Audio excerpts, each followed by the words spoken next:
अस्सलामु अलैकुम नाजरीन। जो ही हिंदू तमिल अंधेरे में मेरे करीब से गुजरा, मैंने पूरी ताकत से अपना बाजू उसकी ठोड़ी के नीचे मारा। यह ज़र्ब नीचे से ऊपर की जानिब थी और इतनी शदीद थी कि दुबला पतला तामिल तकरीबकार पिछाड़ खाकर पीछे की तरफ गिरा। उसके गिरने से पहले मैं उसका गला दबोच चुका था। इन हिंदू तामिल तकरीबकारों के जिस्म दुबले पतले थे और मेरे जैसे मजबूत जिस्म वाला ट्रेंड कमांडो के हाथ की ज़रब सेना इनके बस में नहीं था। मैंने फौरन उसकी अस्टीन गन और मैगजीन बेल्ट अपने कब्जे में कर लिया और तामिल तकरीबकार को एक बार फिर चेक किया। उसमें भी कुछ सांस बाकी थे। मैं उसे जिंदा नहीं छोड़ सकता था। उसे अगली दुनिया में पहुंचाने के लिए मुझे मजीद 2 मिनट लगे। अब कम अज कम सुरंग तक के लिए मेरा रास्ता साफ था। मैं ढलान उतरकर सुरंग के बाहर खोखे पर आकर बैठ गया। कम अज कम 15-20 सेकंड के लिए वहां बैठना बहुत ज़रूरी था। इसके बाद मैं उठा और सुरंग में दाखिल हो गया। सुरंग में अंधेरा था। जरा आगे गया तो लालटेन की रोशनी में मुझे एक औरत इस हालत में दीवार के साथ दिखाई दिया कि उसका सर नीचे झुका हुआ था, बाल माथे पर लहरा रहे थे, दोनों हाथ और पांव बंधे हुए थे और वो एक बांस के साथ बंधी जमीन पर जैसे नीम बेहोशी की हालत में बैठी थी। मैं लपक कर उसके पास गया, उसका सर ऊपर उठाया। यह पुशाली के सिवा दूसरी कोई लड़की नहीं हो सकती थी। जर्दी मैल गोरी रंगत, नाक ऊपर को उठी हुई, आंखें जरा छोटी छोटी। उसने आंखें बंद कर रखी थी। मैंने उसे हिलाते हुए कहा, पोशाली, मैं तुम्हें लेने आया हूँ। मैंने उसे अपना कोड वर्ड बताया। पोशाली ने आंखें खोलकर जैसे आलम ख्वाब में मेरी तरफ देखा। मैंने उसकी रस्सियां खोल दी और उसे कहा, चांद क्या प्लान को लेकर मैं तुम्हें यहाँ से निकालने आया हूँ, मेरे साथ चलो। मैंने जल्दी जल्दी उसे थोड़े बहुत हक़ से आगाह किया। आखिर वो एक ट्रेंड कमांडो लड़की थी, अगरचे उस पर बड़ा तशद्दुद हो चुका था, मगर आज़ाद होने और मेरी बातें सुनते ही वो उठ खड़ी हुई। उसने उर्दू में मुझे आहिस्ता से कहा, क्या तुमने लीडर को कत्ल कर दिया है? मैंने उसे बताया कि लीडर से मेरा सामना नहीं हुआ। उसने मैगजीन बेल्ट अपनी कमर के गिर्द लपेटी, अस्टीन गन का मैगजीन खोलकर चेक किया और उसे सीधे हाथ में उठाकर बोली, मैं उनमें से किसी एक को जिंदा नहीं छोड़ना चाहती। मैंने उसे समझाने की कोशिश की कि हमारा मिशन वहां से फरार होना है, इन लोगों को कत्ल करने में वक्त ज़ाय नहीं करना। पोशाली ने तेज लहजे में कहा, कोई वक्त ज़ाय नहीं होगा, मैं जानती हूँ ये लोग कहाँ होंगे। तुमने 3 हलाक किए हैं, बाकियों को मैं जहन्नम पहुंचाऊंगी। तुम मेरे पीछे पीछे आओ। पोशाली वाकई एक महर और जुरतमंद कमांडो लड़की थी। उसका जिस्म मजबूत और सडोल था। असलहा हाथ में आते ही वो शेरनी बन गई थी। वो गन लिए झुकी झुकी सुरंग के दरवाजे पर आ गई। उसने दाएं जानब देखा, फिर हाथ से मुझे पीछे आने का इशारा किया। अस्टीन गन अब उसने दोनों हाथों में पकड़ ली थी। पोशाली कमांडो उसकी तेज की तरफ बढ़ी, जिसके बारे में मुझे तामिल नौजवान ने बताया था कि रात को एलम और उसके साथी वहां सोते हैं।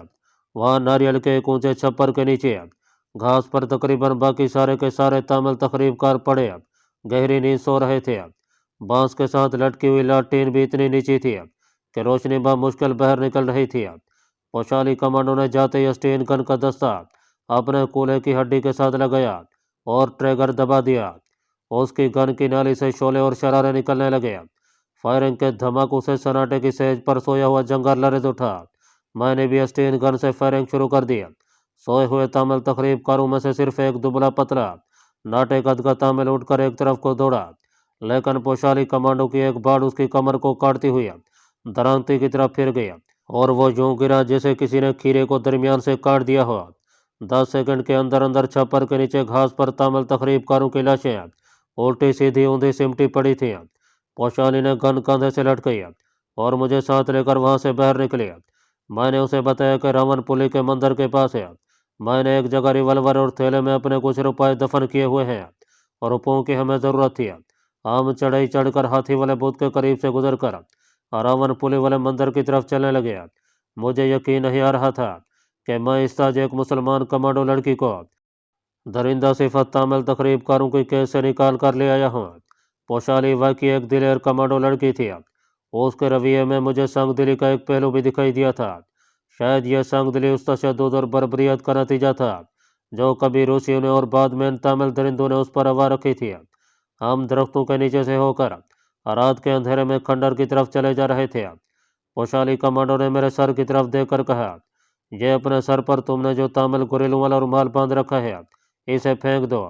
हमें ये कपड़े भी कहीं बदलने होंगे। रास्ते में मैंने उसे सारी ब्रीफिंग कर दिया। बहुत कुछ उसे पहले ही मालूम था। चाणक्य प्लान के बारे में उसे हमारे एजेंट के जरिए पूरी तरह आगाह कर दिया गया था। इस एतबार से पुशाली हमारे मिशन से पूरी तरह आगाह थी।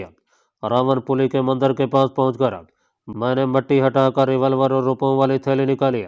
उसमें 500 के करीब नोट थे। अब हम वापस जाफना के मज़ाफ़ात वाले जंगल की तरफ चल पड़े। रात ने ढलना शुरू कर दिया था। आसमान पर सुबह सादे की रोशनी का गुबार सा उड़ने लगा था। हम इस इलाके के आखिरी जंगल यानी बांसों के जंगल में आए तो खुदा जाने कहाँ से एक भूरे रंग का रीछ हमारे सामने आकर रास्ता रोककर खड़ा हो गया। इससे पहले कि मैं कोई हरकत करता, पोशाली ने स्टीन गन सीधी की और ट्रिगर दबा दिया। जंगल एक बार फिर फायरिंग के धमाकों से गूंज उठा और रीछ छलनी होकर नीचे गिर पड़ा। पोशाली कमांडो के बर वक्त फैसला करने के जज्बे ने मुझे बेहद मुतासर किया। यह लड़की हमारे मिशन के लिए मौजूद तरीन लड़की थी। जब मैंने ताजिक मुसलमान कमांडो लड़की पोशाली को बताया कि अब हम जंगल से निकलकर जाफना के मज़ाफ़ात में दाखिल होने वाले हैं, तो वो रुक गई। उसने स्टीन गन मैगजीन की पेटी उतार कर ज़मीन पर रख दिया और बोली, तुम भी असलिया उतार दो, हमें यह सब कुछ इसी जगह फेंक देना होगा।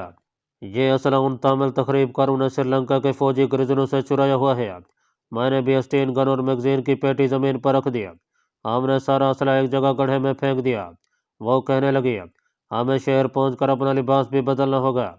तुम्हारी खाकी पतलून और शर्ट पर किसी को इतराज़ तो नहीं हो सकता, मगर शक पड़ सकता है, क्योंकि तामिल तखरीबकार आमतौर पर ऐसी खाकी वर्दी में होते हैं।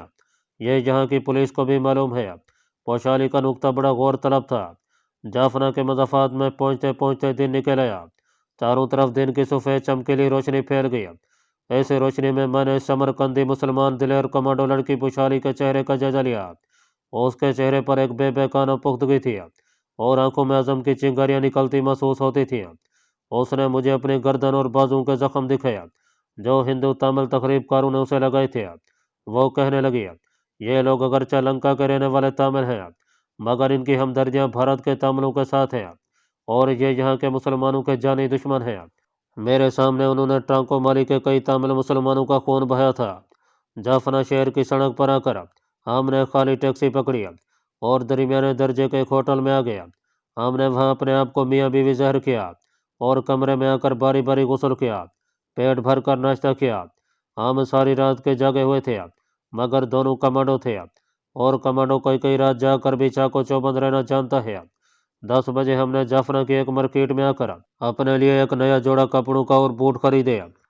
पोशाली ने सादी सी पतलून और शर्ट खरीदी। मैंने भी कमीज और पतलून ही खरीदी। होटल वापस आकर हमने नया लिबास पहना और मैंने पोशाली से कहा कि वो कुछ देर आराम कर ले। मैं उसे कमरे में छोड़कर होटल की पहली मंजिल वाले कमरे में आकर चाय मंगवा कर पीने लगा। मेरे से मैंने मालूम कर लिया कि कोलंबो जाने वाली गाड़ी शाम को जाती है। घंटे 1.5 घंटे बाद मैं कमरे में गया तो पोशाली अभी तक गहरी नींद सो रही थी। खुदा जाने बेचारी कब की जागी हुई थी। कमांडो चाकू और भरा हुआ रिवॉल्वर और फालतू गोलियां उसके सराहने के नीचे रखी हुई थी। मैं खिड़की के पास कुर्सी पर बैठकर सिगरेट पीने लगा। दरवाजे को मैंने बंद करके अंदर से कुंडी लगा दी थी। कुर्सी पर बैठे बैठे मुझे भी नींद आ गई। मैंने सिगरेट खिड़की से बाहर फेंका और आंखें बंद कर ली। मैं भी सो गया। आँख खुली तो धूप खिड़की से जा चुकी थी। मैंने घड़ी देखी, 2 बज रहे थे। मैं जल्दी से उठ बैठा। बाहर किसी ने दरवाजे पर दस्तक दिया। मैंने पूछा, कौन है? तो एक लड़के की आवाज़ आई। वो पूछ रहा था कि खाना किस वक्त लाऊं। मैंने कहा कि खाना ले आया। फिर मैंने पोशाली को जगा दिया। पोशाली आंखें खोलकर मुझे यूं देखने लगी जैसे पहचानने की कोशिश कर रही हो। फिर मुस्कुराई और बोली, मैं कितनी देर सोई हूँ? उसने मुंह हाथ धोया। इतने में लड़का खाना ले आया। हमने मिलकर खाना खाया। मैंने पोशाली को बताया कि ट्रेन शाम के 7:15 बजे चलेगी। पोशाली ने मुझे हिंदू तमिल तकरीबकारों की कैद में गुजारे हुए हौलनाक दिनों के वाक़यात सुने तो उसका चेहरा गुस्से से लाल भभूका हो गया। वो कह रही थी, हिंदू तमिल तकरीबकार इंतहाई मुतासिब और दरिंदा सिफत लोग थे। उन्होंने मुझे ऐसी ऐसी अजीतें दी कि मैं उन्हें क़यामत तक नहीं भुला सकती। मैंने उन सब को हलाक कर दिया है, लेकिन मेरे दिल में अभी तक इंतकाम की आग भड़क रही है। वो चाय की प्याली हाथ में लिए खिड़की से बाहर नारियल के दरख्तों की लटकती हुई शाखों को देख रही थी। कहने लगी, उनके लीडर ने मुझसे ट्रंको माली और कोलंबो के सनहाली मुसलमान ताजरों के बारे में बहुत कुछ पूछना चाहा। मगर मैंने उन्हें कुछ नहीं बताया। अब मैं नाउम्मीद हो गई थी और मौत का इंतज़ार कर रही थी कि अचानक तुम आ गया। अल्लाह ताला ने तुम्हें मेरी मदद के लिए भेज दिया था। इसके बाद हमने अपने अहम तरीन मिशन चाणक्य प्लान के बारे में बातें शुरू कर दी। पोशाली ने कहा, चाणक्य प्लान का ब्लूप्रिंट जिस गैर मुल्की सफारत खाने के तहखाने में महफूज पड़ा है, वो अपनी खुफिया सरगर्मियों और सिक्योरिटी में सारी दुनिया में मशहूर है। उसकी सीक्रेट सर्विस के आदमी अपने दुश्मन को दुनिया के किसी भी कोने में जाकर कत्ल कर देने की सलाहियत रखते हैं, और ऐसा एक मुद्दा से किया जा रहा है। मैंने कहा, इन्हीं हक़ के पेश नज़र चाणक्य प्लान के लिए तुमसे मदद और ताउन की दरख्वास्त की गई थी, क्योंकि एक तो तुम उन्हीं के मुल्क की रहने वाली हो, दूसरे एक ट्रेंड कमांडो भी हो। पोशाली ने मुस्कुराते हुए चाय की प्याली मेज पर रख दिया और बोली, कमांडो तो तुम भी बड़े ज़बरदस्त हो, मुझे तुम्हारे बारे में भी ब्रीफ कर दिया गया था। मैंने फ़ौरन कहा, अगर तुम कहती हो तो मैं मान लेता हूँ, क्योंकि तुम वाकई एक मिसाली कमांडो लड़की हो। तुम्हारी महारत का सबूत तो तामिल तखरीबकारों के जंगल में ही मिल गया था। बहरहाल अब हम दोनों को एक साथ चाणक्य प्लान जैसे नाजुक और बेहद ज़रूरी मिशन का आगाज़ करना है। क्या मैं पूछ सकता हूँ कि हम अपने मिशन का आगाज़ कहाँ से और किस अंदाज से करेंगे? पोशाली अपनी प्याली में चाय उड़ेल रही थी। एक लम्हे के लिए वो कुछ न बोली, फिर बगैर चीनी के चाय का एक हल्का सा घोंट भरकर बोली, यह तफसीलात कोलंबो जाकर ही तय हो सकती हैं। अभी मेरे जहन में ऐसा कोई मंसूबा नहीं है। क्या तुम्हारे पास कोई स्कीम है? मैंने कंधे उचकाकर कहा, स्कीम सोची जा सकती है। क्या तुम रोमी ज़बान बोल लेते हो? पोशाली ने मेरी तरफ देखते हुए पूछा। मैंने आहिस्ता से नफ़ी में सर हिला दिया। वो खामोशी से चाय पीने लगी। इसके बाद पोशाली ने इस मौजू पर कोई बात ना की। मैं भी खामोश रहा। गाड़ी के टाइम से हम थोड़ी देर पहले होटल से निकलकर रेलवे स्टेशन की तरफ रवाना हो गए। मेरे पास सिर्फ एक ब्रीफ केस ही था, जिसमें मेरी कुछ सफरी ज़रूरियात की चीज़ें थीं। पोशाली ने मार्केट से एक थैलानुमा पर्स खरीद लिया था। यह इसलिए कि वो एक नॉर्मल खतून नज़र है। रिवाल्वर इस वक्त भी मेरी जेब में था और चाकू मैंने ब्रीफ केस में रखा हुआ था। इस इलाके में हमारी निगरानी का ज़्यादा इम्कान नहीं था। शाम का अंधेरा शहर पर उतर रहा था और कई इमारतों में बत्तियां रोशन हो गई थीं। मैंने कोलंबो तक सेकंड क्लास के 2 टिकट खरीदे। ट्रेन प्लेटफार्म पर तैयार खड़ी थी। ट्रेन ठीक वक्त पर कोलंबो की तरफ रवाना हो गई। सारी रात ट्रेन जंगलों में सफ़र करती रही। दूसरे दिन शाम को हमें कोलंबो पहुंचना था। दोपहर के वक्त ट्रेन एक स्टेशन पर खड़ी हुई तो हमारे कोपे में सेकंड क्लास का एक मुसाफिर सवार हो गया। यह नाटे कद का मगर घुटे हुए मजबूत बंद का आदमी था। बुनियान और पतलून में मलबूस था। सिवाय चमड़े के ब्रीफ केस के उसके पास कोई सामान नहीं था। उसने हमारी तरफ मुस्कुरा कर देखा और सनहाली में कुछ कहा। मैंने तमिल में कहा कि मैं भारत के सूबे तमिलनाडु का रहने वाला हूँ। यह मेरी बीवी रत्ना है। हम सनहाली नहीं जानते। उसने पोशाली को नमस्कार किया और मेरी तरफ देखकर बोला, आपकी पत्नी तमिलनाडु की नहीं लगती है। मैंने उसे बताया कि रत्ना तमिलनाडु की है, मगर इसकी मां ने शुमाली हिंद के एक एंग्लो इंडियन से ब्याह कर लिया था। वो मुतमिन हो गया। उसने ब्रीफ केस में से सिगरेटों का पैकेट निकाल कर मुझे सिगरेट पेश किया, मगर मैंने यह कहकर माजरा चाहिए कि मैं सिगरेट नहीं पीता। सिगरेट का पैकेट मेरी पतलून की जेब में भी था, लेकिन चूंकि किसी अजनबी से सिगरेट लेकर पीना खतरनाक हो सकता था, इसलिए अब मैं कोलंबो तक अपना सिगरेट भी नहीं पी सकता था। इस मुसाफिर को कोलंबो जाना था। वो सनहाली था और उसने अपने आप को कोलंबो के एक फर्म का एजेंट जाहिर किया था। पोशाली तमिल ज़बान जानती थी। वो मुँह से कोई बात करती तो तमिल ज़बान में। उस अजनबी सनहाली मुसाफिर के बारे में हमें इस किस्म का कोई शिबा नहीं था कि वो सीक्रेट सर्विस का आदमी है, मगर फिर भी हमें बेहद एहतियात की ज़रूरत थी। इसके लिए ज़रूरी था कि अगर कोई हमसे कुछ पूछे तो हम उसे मुकम्मल जवाब दें और उसकी तसल्ली कर दें। सफ़र में हमें ऐसा ज़रूर करना पड़ता था। शक्ल सूरत से यह अजनबी मुसाफिर बड़ा शरीफ और पढ़ा लिखा महज़ब आदमी लगता था। ट्रेन अपने सफ़र पर रवां दवां थी। यह ट्रेन ऐसी थी कि इसमें हर कंपार्टमेंट के आगे एक लंबी राहदारी यानी कॉरिडोर था। 4 बजे से पेरिस सनहाली ने चाय मंगवाई और हमें भी दावत दिया। हम इनकार न कर सके। उसने अपना नाम पिंडारी बताया था। अपने बारे में मैंने उसे यही बताया कि हम दोनों मियाँ बीवी कोलंबो में चाय के कंपनी में मुलाजमत करते हैं और वहीं रहते हैं। फिर शाम हो गई। कंपार्टमेंट की बत्तियां रोशन हो गई। ट्रेन 2 घंटे बाद कोलंबो पहुंचने वाली थी। मैं और पोशाली बड़े मुतमईन थे। हमारा सफ़र खरिया से कट गया था। ट्रेन एक जंगल से गुजर रही थी। बाहर रात का अंधेरा फैल गया था। कॉरिडोर वाला दरवाज़ा बंद था। हमारा साथी पिंडारी अपनी सीट पर टेक लगाए अखबार पढ़ रहा था। मैंने महसूस किया कि वो कई बार अपनी कलाई पर बंधी हुई घड़ी पर वक्त देख चुका था। मैंने सोचा कि ट्रेन चूंकि कोलंबो पहुंचने वाली थी, इसलिए वक्त देख रहा होगा। पोशाली अपनी सीट पर नीम दराज थी। मैं उसके सामने वाली सीट पर दीवार से लगकर बैठा खिड़की में से बाहर अंधेरे में देख रहा था। हमारा साथी मुसाफिर पिंडारी उठकर बाथरूम में गया। फिर बाहर निकलकर कॉरिडोर का दरवाज़ा खोलकर उसने राहदारी में इधर उधर देखा और अपनी सीट पर आकर बैठ गया। मुझे उसकी हरकत कुछ मुश्तबा लगी, मगर मैंने ज़्यादा अहमियत न दी। ट्रेन बड़ी रफ्तार से चली जा रही थी। पोशाली सीधी होकर बैठ गई। उसने मेरी तरफ देखा। उसकी आंखें मुझे होशियार रहने का सिग्नल दे रही थीं। मैंने जमा ही लेकर अपनी जेब में हाथ डाल लिया। इस जेब में भरा हुआ रिवॉल्वर था। इतने में कंपार्टमेंट का कॉरिडोर वाला दरवाज़ा खुला और एक आदमी अंदर दाखिल हुआ। अंदर आते ही उसने दरवाज़ा बंद किया और ऐसी तेज़ी से पिस्तौल निकालकर हमारी तरफ तान दिया और तमिल ज़बान में बोला, अगर ज़रा सी भी हरकत की तो गोली से उड़ा दूंगा।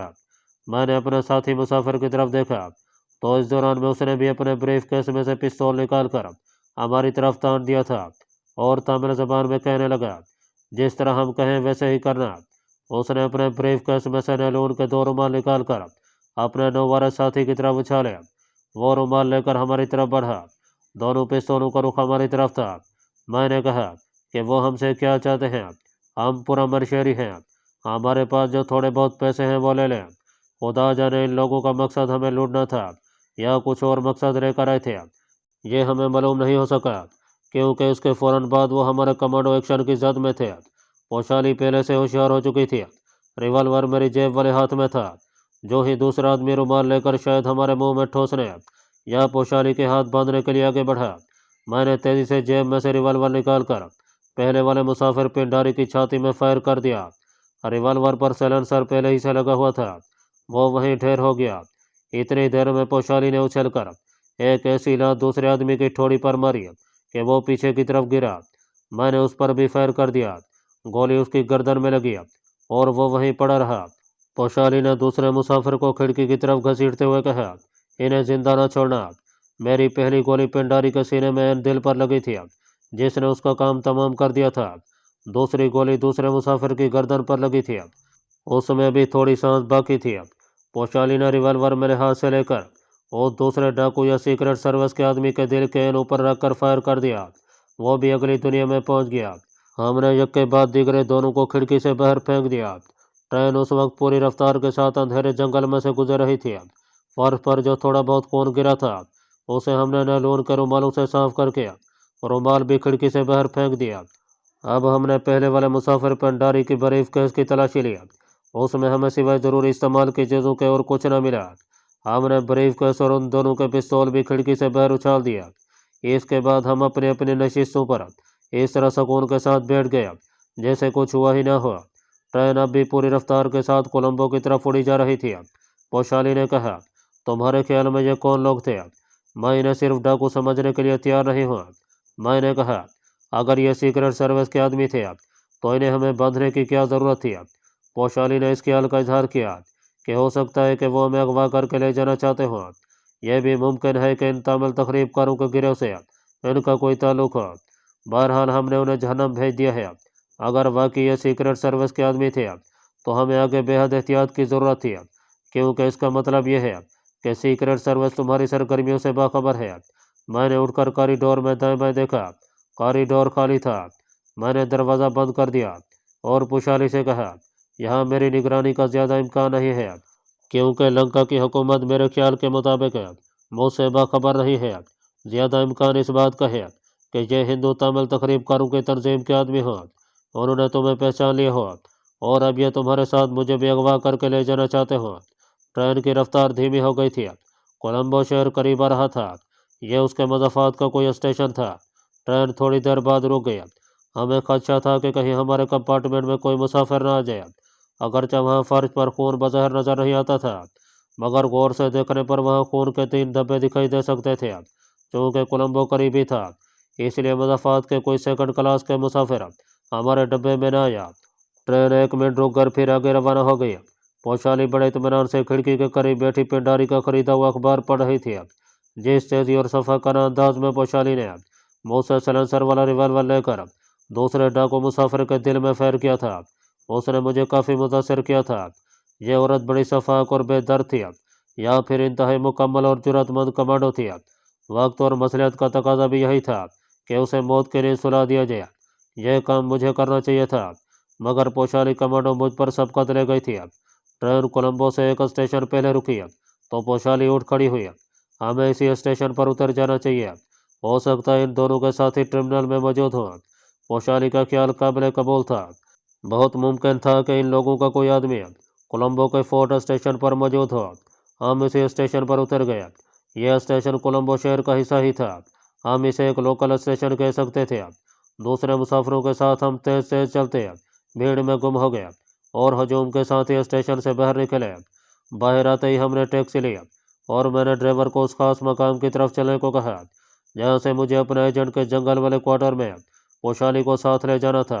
टैक्सी रवाना हो गई। कोलंबो की ऊंची ऊंची इमारतों में रोशनी हो रही थी। सड़कें बकानूर बनी हुई थी। कोई आध घंटे बाद टैक्सी शहर के कच्चे इलाके में दाखिल हो गई। यहाँ आबादी दूर दूर थी। बीच में बाग और खेत थे। एक जगह मैंने टैक्सी छोड़ दिया और पोशाली को लेकर एक पार्क में दाखिल हो गया। पोशाली ने पूछा, क्या यह जगह महफूज है? मैंने उसे बताया कि अपने एजेंट ने सोच समझ कर ही यह जगह चुनी होगी। वो बोली, मैं एजेंट को जानती हूँ, वो बड़ा तजर्बेकार आदमी है। मैं उसे 2 बार मिली हूँ और उसकी जहानत की कैद हो गई हूँ। अगर यह जगह उसका इंतखाब है तो यकीनन महफूज होगी। पार्क से निकलकर हम एक उजाड़ मैदान में आ गए। यहाँ से मैं उसे आसान और गैर आबाद इलाके में से गुजार के उस पगड़ नदी पर ले आया जो अंधेरे में डूबी हुई थी और अपने महफूज ठिकाने की तरफ जाती थी। पोशाली मेरे पीछे चल रही थी। हम झोपड़ानुमा क्वार्टर के करीब आए तो मैंने बूढ़े सनहाली को देखा। वो बाहर बरामदे में बैठा नारियल पी रहा था। मुझे देखकर वो उठ खड़ा हुआ और बोला, मैं अभी चाय बना कर लाता हूँ। पोशाली ने अपनी झोपड़ी की तरफ जाते हुए बूढ़े को घूर कर देखा और बोली, ये बूढ़ा कौन है? मैंने उसे बताया कि यह भी अपने ही एजेंट का इंतखाब है। पोशाली ने फिर कोई सवाल न किया। उस वक्त शाम के 7:15 का वक्त हो गया। मैंने पोशाली से कहा कि वो क्वार्टर में बैठकर चाय पिए। मैं अपने एजेंट को जाकर खबर करता हूँ, क्योंकि उसने मुझे कहा था कि अगर मैं पोशाली को दुश्मनों से निकाल कर ले आऊँ तो उसी वक्त इतला करूँ। पोशाली ने कहा, अपना रिवॉल्वर मुझे देते जाओ। मैंने रिवॉल्वर जेब से निकाल कर उसे दे दिया।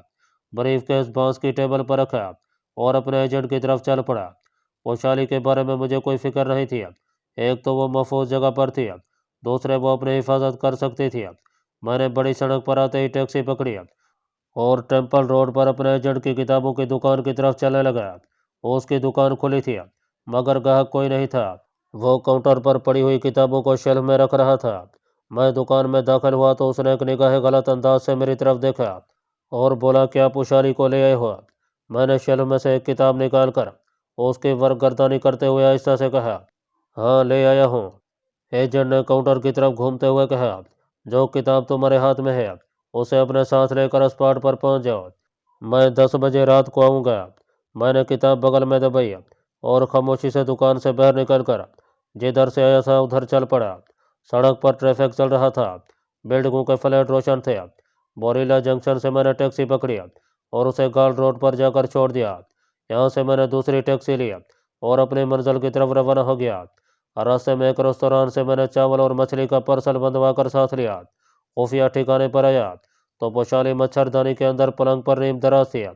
कोने वाले ताक में उसने एक मोमबत्ती जला रखी थी। मुझे देखकर मच्छरदानी से बाहर निकले। मैंने उसे बताया कि अपना साथी 10 बजे रात को आ रहा है। पोशाली ने सिर्फ इतना पूछा कि कोई मेरा पीछा तो नहीं कर रहा था। मैंने पार्सल बांस की मेज पर रखते हुए कहा, मेरे ख्याल में ऐसा नहीं था। तुम्हें ज़रूर भूख लग रही होगी। मुझे भी भूख लग रही है। ठहरो, मैं पानी लेकर आता हूँ। हमने बड़े शौक से खाना खाया। भूख भी खूब लग रही थी। हम कोलंबो के मौसम की बातें करने लगे। पोशाली ने एक जिम्मेदार कमांडो जासूसा का सबूत देते हुए अभी तक मुझसे ना तो मेरा नाम पूछा था और ना ही इस बारे में कोई इस्तफसार किया था कि मैं दिल्ली में कहाँ मुतय्यन हूँ। ये बातें पूछने वाली नहीं थी। ठीक 10 बजे अपना एजेंट भी आ गया। वो पोशाली से मिलकर बहुत खुश हुआ, मगर इस खुशी का इजहार उसने सिर्फ लफ्ज़ों में ही किया। उसके चेहरे पर खुशी नाम का कोई तासुर नहीं था। वो उसी तरह इंतहाई संजीदा और सर्द था। पोशाली ने वहाँ जो बूढ़ा रहता था उसके बारे में कुछ अंदेशों का जिक्र किया। तो अपना एजेंट कहने लगा, कल सुबह मैं इसे यहाँ से किसी और जगह पहुँचा रहा हूँ, तुम लोग इसकी फिक्र न करो और तुम्हें यहाँ ज़्यादा रहने का मौका नहीं मिलेगा। उसने पुशाली का शुक्रिया अदा किया कि वो सिर्फ जज्बा इस्लाम के तहत इतने ख़तरनाक मिशन पर काम करने को राज़ी हो गई है। पुशाली ने सिर्फ इतना जवाब दिया, इस्लाम की खातिर मेरे माँ बाप और बहन भाइयों को काफरों ने शहीद कर दिया, इस्लाम की खातिर मैं भी शहीद होने को तैयार हूँ। बंद कमरे की फिजा में एक मुकद्दस खामोशी तारी हो गई।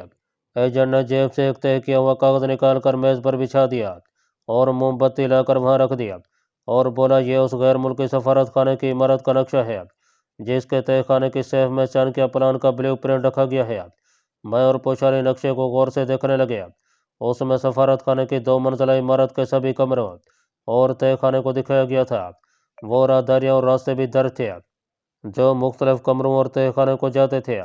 नक्शे में उस कमरे की पूरी तफसीलात लकीरों और इशारों की सूरत में लिखी गई है जहाँ से हमें चाणक्य प्लान के ब्लू प्रिंट को उड़ा के लाना या उसकी फिल्म बना कर लानी थी। हमारी पहली तरजीह ब्लू प्रिंट को वहाँ से उठाना था। अगर इस सिलसिले में कोई टेक्निकल कुबाहत हो तो उसकी फिल्म बना कर लानी थी। एजेंट कह रहा था, इस नक्शे की एक एक लाइन, एक एक रास्ते को तुम्हें अच्छी तरह ज़हनशीन करना होगा क्योंकि यही वो रास्ते हैं जहाँ से गुजर कर तुम्हें अपने टारगेट तक पहुँचना होगा। तुम इस नक्शे को अपने पास रखो, कल दिन में भी इसका अच्छी तरह जायजा लेना और इसे अपने जहन में नक्श करने की कोशिश करना। मैं कल शाम होते ही आ जाऊँगा।